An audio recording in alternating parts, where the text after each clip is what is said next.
like if you do time, if you go to the joint, you should never have any privileges when you get out.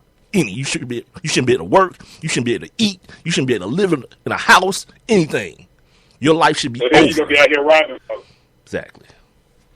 Like that has one thing has nothing to do with the other. He gave the dude a job. He hired him. Right? He hired him in a position where there's very little risk to the company, and all the responsibility is on the employee. Like it's on you to stay out of trouble because you're getting paid week to week. At any point in time that we cut you, we owe you no money. You're out of here. I don't see the problem, but everybody wants to be on everybody want to be on a high horse. You know, yeah. How in the world could you say this and then do this? Because no one does that. No one in the media does that ever, do they? Say one thing and then in the next breath, they're saying the total opposite. Come on, man. To me, there's nothing hypocritical about it. Like Jerry Jones or anybody can still feel like it's the same conversation I had the other day about Billy Beane and Daniel Murphy for the Mets. Uh-huh. Same thing. He was like, no, I don't agree with his lifestyle, but that don't mean I can't embrace him as a friend and get to know him and be around him and enjoy his company. Yeah, that's how grown people think. You know what I mean? That's an adult thought. Like, okay, I don't agree with what you do, but if you're a cool dude, you can still be a cool dude. We can be cool. Like, everybody wants to put everything into this one big ball of wax. Like, if you disagree with a gay person's lifestyle, that means you hate gay people. No one said anything about hate. Now, there are people who hate gay people, and they're idiots, but whatever. But just because your belief system says to you that, and has said to you from the time you were a toddler probably, that homosexuality is wrong, like, how do we expect people to change at the drop of a dime?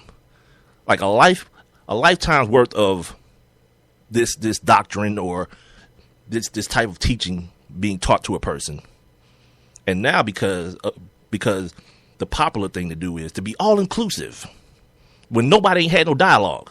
Like no one's had a conversation, but all of a sudden you want people to change. Yeah, it don't really work like that. I think the proper way to go about it is the same way that Matt Hart, what's the kid's name, Daniel Murphy, is going about it. If you got a problem with Greg Hardy, why not have a conversation with him? Like find out who this dude is, because I for one have a very simple concept when it comes to people. That very few people are just one thing. Very few people are just evil, or very few people are just good. Like we all kind of fall in the middle somewhere, and day to day we try our best. That's what it is, and it's not an excuse for this dude. If what he did, if he did what he's accused of, there's no excuse for that. Choking this woman out and throwing her on guns. Nah, there's no excuse for it. But the fact of the matter is, like, this is not a dude that's just walking around every day throwing bras on guns and choking them out. Right. You know what I'm saying? Like, everyone has different facets to them. But the first thing we want to do, especially nowadays, the first thing we want to do is, you know what? Punish him. And then if he says anything that we don't like, he has to apologize immediately. That's the most ignorant thing ever to me. Like, that solves everything. You know, Chris Culliver says, ain't no gay people in here. Make him apologize. Okay, you think he don't think that? He don't still think that after he apologizes? You ain't even talk to the dude. Hey, ask him, like, why you think that, man? Why you feel that way about gay people? Let's have a conversation about it. Let's talk about it. And flesh it out. Like, get it out and let him hear himself talk about these kind of things. And if at the end of the conversation he still feels that way, well, he has a right to. He does.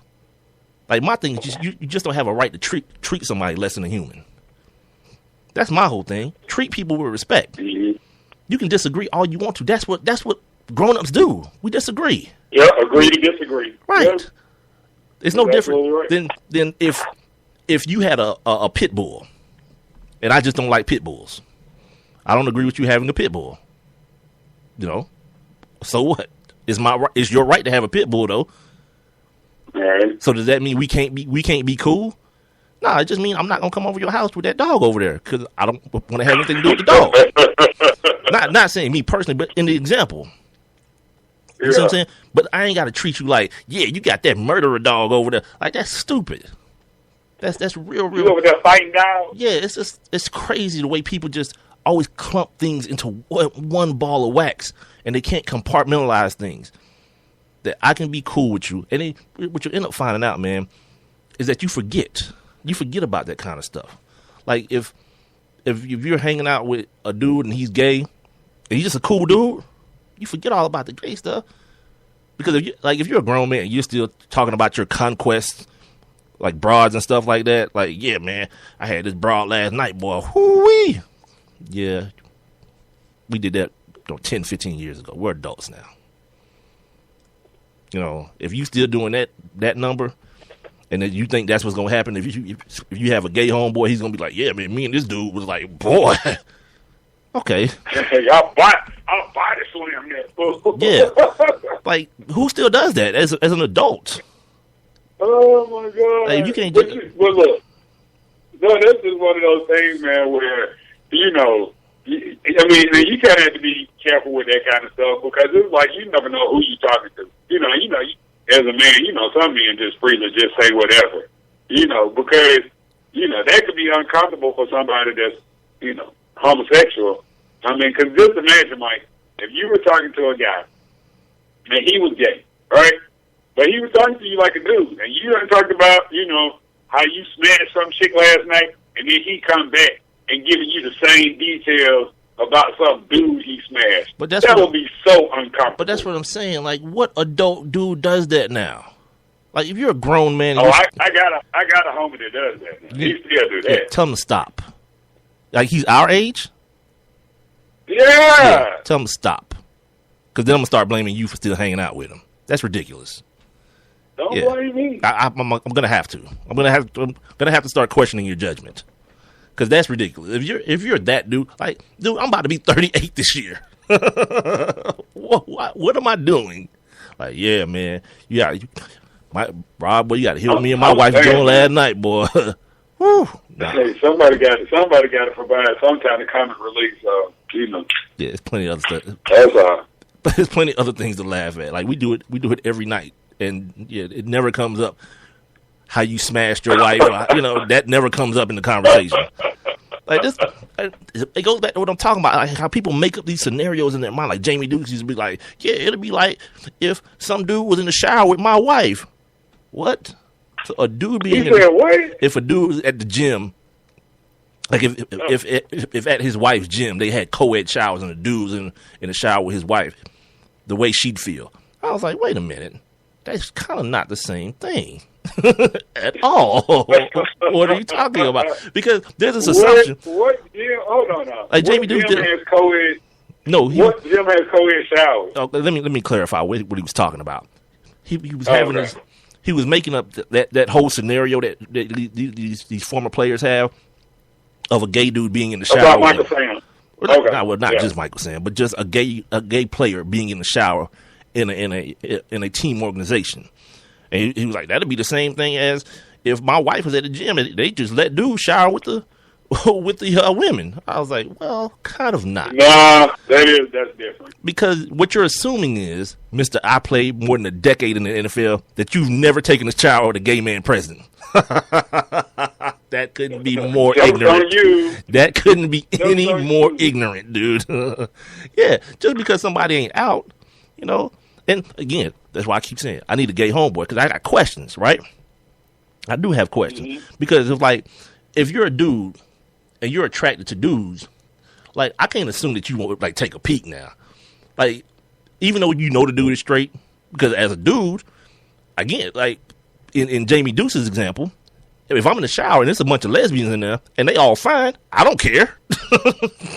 Right. No, these chicks ain't into me. I'm not gonna look at them. You crazy.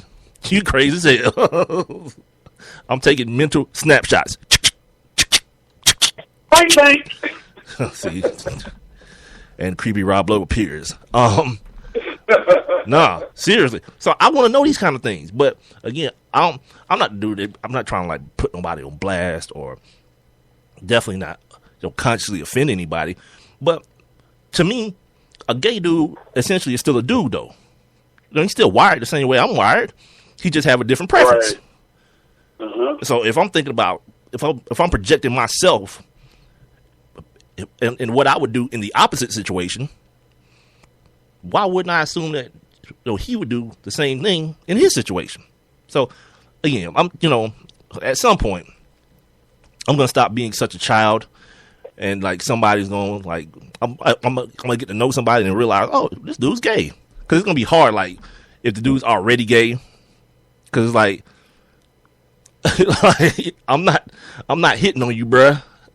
Like we can we'll watch the Falcons game one Sunday or something, but hey man, I got research that I want to do. I need information more than anything. No, look, Jamie, okay, and I hate to even say what I just did, but now Dukes was like a couple years back, like Ezra Tuolo, the first guy. I think he might have been the first football player that came out after he retired and said he was gay. The Samoan dude that was on the Pizza Hut commercial. They played for the Falcons, right? They played the ukulele, right? Now he got drafted by Green Bay. He played for Green Bay in '91 through '92, and then went to Minnesota. Then he came to Atlanta in '98. But by the time he got to Atlanta, Dukes was in Green Bay. So I mean, it was just like a couple things of separation, if you will. But look, this is the funny part. So I'm trying to think of this dude's name, Ezra Tuolo. So I type in gay Atlanta Falcons players, right? Oh God, man, really? Stories come about Ray Edwards got his nipples pierced. Then you got a story coming out talking about the former fullback. I'm like, oh my God, like, all right, that's enough. By the way, as we're recording this, another upset has happened. Oh, Shaka Khan, Shaka Smart, gone. VCU, gone. Ohio State, 75-72. Damn it. Oh, God, these freaking brackets. Yeah. Last one for me. Yeah. I'm done. Yeah, I'm done. Yeah, no more brackets for me for life, because I'll just... life? Yeah, because by the time this thing comes back around, we'll be taking phone calls and text messages and all that kind of stuff. So we'll just be able to sit back and laugh at the fools that call us and text us like, man, my bracket's so broke. Good. Stop playing with yourself. Yeah. Go back to work. Stop streaming the game on your company computer and do some damn work.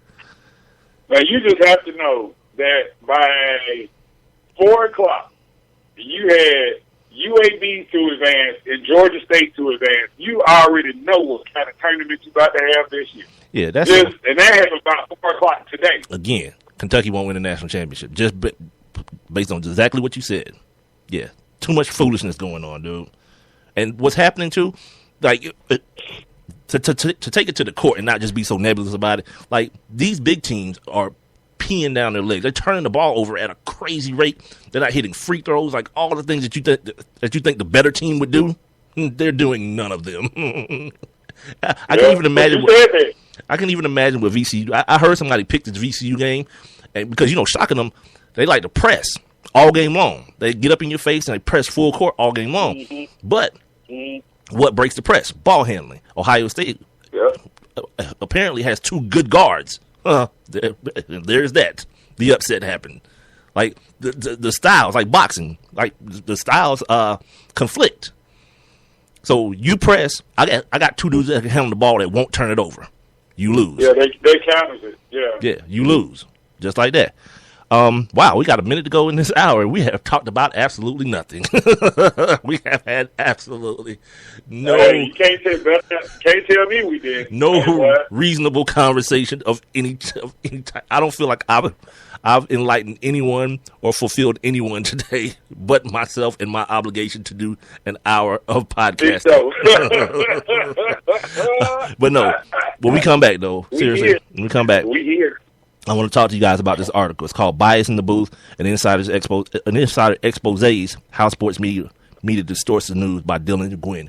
We'll be right back on the Sports Kings podcast, as heard on Spreaker.com. Make sure you follow us on Twitter, and like us on Facebook, and friend us or whatever on Instagram. That all 3 at Sports Kings Live. Our email address, if anyone's interested in sponsoring the show, or if you just want to holler at us in long form, is sportskingslive@gmail.com. We're right back with hour number 2 of the Thursday